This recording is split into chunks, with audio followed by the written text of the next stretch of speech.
স্বাগতম সবাইকে। আজকে আমরা খুব ইম্পর্ট্যান্ট একটা টপিক নিয়ে কথা বলবো, সেটা হচ্ছে ব্র্যান্ড পজিশনিং। প্রথমেই প্রশ্ন, এই ব্র্যান্ড পজিশনিং কাকে বলে?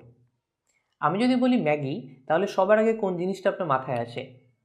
নিশ্চয়ই 2 মিনিটের নুডলস। এই যে এরকম একটা ব্র্যান্ডের নাম বললে সাথে সাথে আপনার মাথায় কিছু একটা চলে আসে, এটাই কিন্তু ব্র্যান্ড পজিশনিং। কাস্টমারদের মনে একটা ব্র্যান্ড কীভাবে নিজের জায়গা করে নিয়েছে, সেটাই হচ্ছে ব্র্যান্ড পজিশনিং। প্রত্যেকটা ব্র্যান্ডের নাম নিলেই কাস্টমারদের মাথায় আলাদা আলাদা চিন্তা আসে। যেমন সাবান কিন্তু বাজারে অনেক রকম অ্যাভেলেবেল, কিন্তু আমি যদি লাক্স বলি তখন আপনার মাথায় বিউটি সোপ, এবং আমি যদি লাইফবয় বলি তখন আপনার মাথায় অ্যান্টিব্যাকটেরিয়াল সোপের কথা মাথায় আসে। যদিও দুইটাই ইউনিলিভারের প্রোডাক্ট, কিন্তু তারা আলাদা আলাদাভাবে ব্র্যান্ড পজিশনিংটা ক্রিয়েট করেছে। এভাবেই প্রতিটা ব্র্যান্ড আলাদা আলাদাভাবে কাস্টমারের মাথায় নিজের পজিশনটা তৈরি করে নেয়। এবার বাংলাদেশের টেলকো সেক্টরের কথা একটু ভাবুন। গ্রামীণফোন, বাংলালিংক, এয়ারটেল সবাই তো বোনাস অফার দিচ্ছে, ইন্টারনেট প্যাক অফার থেকে শুরু করে টক টাইম প্যাকেজও সবাই দিচ্ছে। তাহলে এদের মধ্যে পার্থক্যটা কোথায়? হ্যাঁ, পার্থক্যটা ব্র্যান্ড পজিশনিংয়ে। কীরকম সেটা? গ্রামীণফোনের ট্যাগলাইন তো মনে আছে, চলো বহুদূর। আপনি খেয়াল করে দেখবেন তারা সবসময় তাদের শক্তিশালী নেটওয়ার্ককে বেশি প্রমোট করে তাদের কমিউনিকেশনে। আবার এয়ারটেলের ফোকাস থাকে ইয়ুথদের দিকে, তারা ইয়ুথদের ফ্রেন্ডশিপটাকে সব জায়গায় প্রমোট করে। বাংলালিংকে প্রমোশন ম্যাটেরিয়ালে আবার দেখা যায় সবচেয়ে কম দামি প্রিপেড প্যাকেজ এটাকে ফোকাস করা হচ্ছে। তাহলে তিনটা কোম্পানির ব্র্যান্ড পজিশনিং কী কী? গ্রামীণফোনের হচ্ছে শক্তিশালী নেটওয়ার্ক, এয়ারটেলের ফ্রেন্ডশিপ বা ইয়ুথ সেন্ট্রিক, এবং বাংলালিংকের হচ্ছে সস্তা কল রেট। মূল সার্ভিস তিনটা ব্র্যান্ডের একই হলেও এদের প্রত্যেকের ব্র্যান্ড পজিশনিং কিন্তু আলাদা আলাদা। কিন্তু ব্র্যান্ড পজিশনিং করার জন্য আপনাকে স্যাক্রিফাইসও করতে হবে।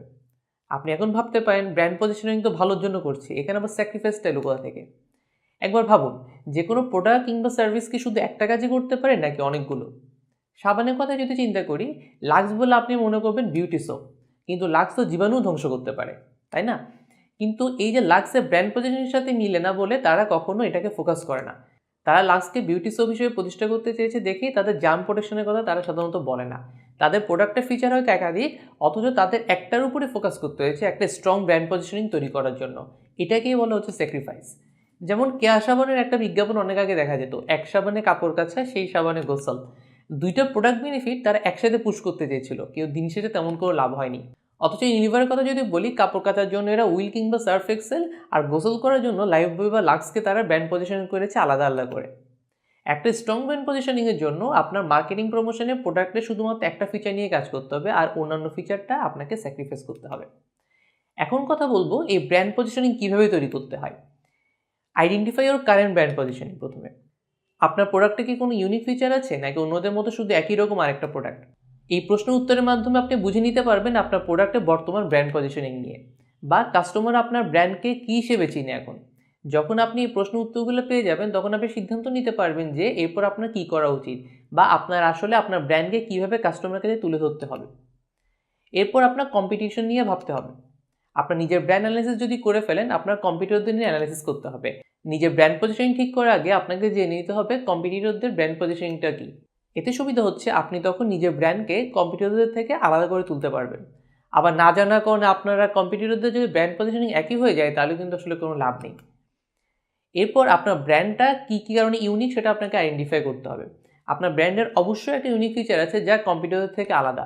আপনাকে এটা খুঁজে বের করতে হবে, কারণ এটাই হতে পারে আপনার ব্র্যান্ড পজিশনিং। আপনি যখন কম্পিটিটর অ্যানালাইসিস করবেন, তখন কিন্তু তাদের স্ট্রেংথ এবং উইকনেস সম্পর্কেও জানতে পারছেন। এমন হতে পারে কম্পিটিটরদের একটা উইকনেসও আপনার জন্য একটা স্ট্রেংথ হতে পারে। এরপর আপনার ব্র্যান্ড পজিশনিংটা নিয়ে আপনাকে কনসিস্টেন্ট হতে হবে। এই ব্র্যান্ড পজিশনিং তৈরি করা ধরে রাখার জন্য কিন্তু ক্রমাগত সময় এবং অর্থ ইনভেস্ট করে কোম্পানিগুলো। যেমন আপনার পরিচিত এক বন্ধু যে সারাদিন মেটাল সং শুনতো হাই ভলিউমে, ব্যান্ড সং ছাড়া কোনো কিছু বুঝতোই না, সে যদি আজকে হঠাৎ সারাদিন রবীন্দ্রসঙ্গীত শুনে বা হারানো দিনে বাংলা গান শোনা শুরু করে, আপনাকে একটু খটকা লাগবে না? অথবা যে বন্ধু খুব সিরিয়াস থাকতো, মেপে পেপে কথা বলতো, আড্ডায় আসতো কম, বই পড়তো বেশি, সে যদি আজকে হঠাৎ সেলফি করলে শুরু করে, রেস্টুরেন্টে গিয়ে চেক ইন দেয়, ক্রমাগত মিম শেয়ার দেয়, তাহলে তো আপনি মিলাতে পারবেন না। একজন মানুষের যেরকম নিজস্ব আইডেন্টিটি থাকে, এখানে মেইন ব্যাপারটা হলো ব্র্যান্ডেরও একটা নিজস্ব আইডেন্টিটি ধরে রাখা। ব্র্যান্ড যদি ফান লাভিং বা ইউথ সেন্ট্রিক হয়, তাহলে তাকে সেটাই ধরে রাখতে হবে। হঠাৎ করে এনভায়রনমেন্ট ফোকাস ভারী কথাবার্তা বলা যাবে না তাদের কমিউনিকেশন এবং প্রমোশন ম্যাটেরিয়ালে। কারণ হঠাৎ করে ব্র্যান্ড যদি তার পার্সোনালিটির বাইরে গিয়ে আচরণ করতে থাকে, লোকের মাথায় একটা খটকা তৈরি হয়, বিশেষত সেই ব্র্যান্ডের কনজিউমাররা ব্র্যান্ডের সাথে নিজের কানেকশনটা তৈরি করতে পারে না। এভাবে স্যাক্রিফাইস করে একটা ব্র্যান্ডের ব্র্যান্ড পজিশনিংটা দাঁড় করানো হয়। এবং সেই পুরনো আপ্তবাক্যটা একটু অন্যভাবে বলি, ব্র্যান্ড পজিশনিং অর্জনের চেয়ে রক্ষা করা কঠিন।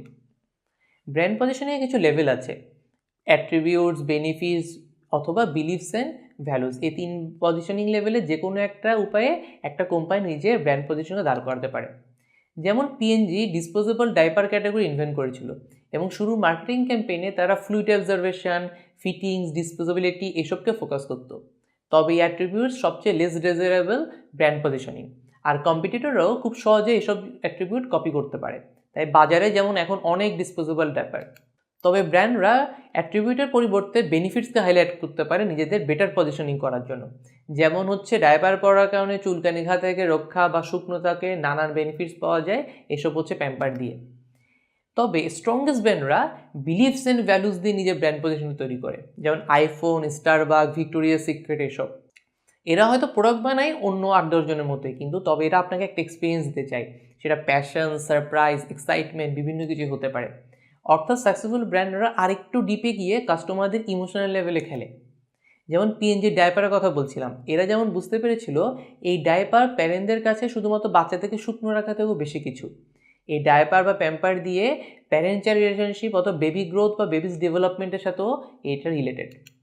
সো এভাবে যখন তাদের ব্র্যান্ড পজিশনটা শুরু করেছিল, প্রথমে অনেকেই অবাক হয়েছিল প্যাম্পারের সাথে বেবি ডেভেলপমেন্টের সম্পর্কটা কোথায়। কিন্তু ভেবে দেখেন, বাচ্চারা প্রায় 3 বছর বয়স পর্যন্ত 24/7 ডায়াপার পরে থাকে।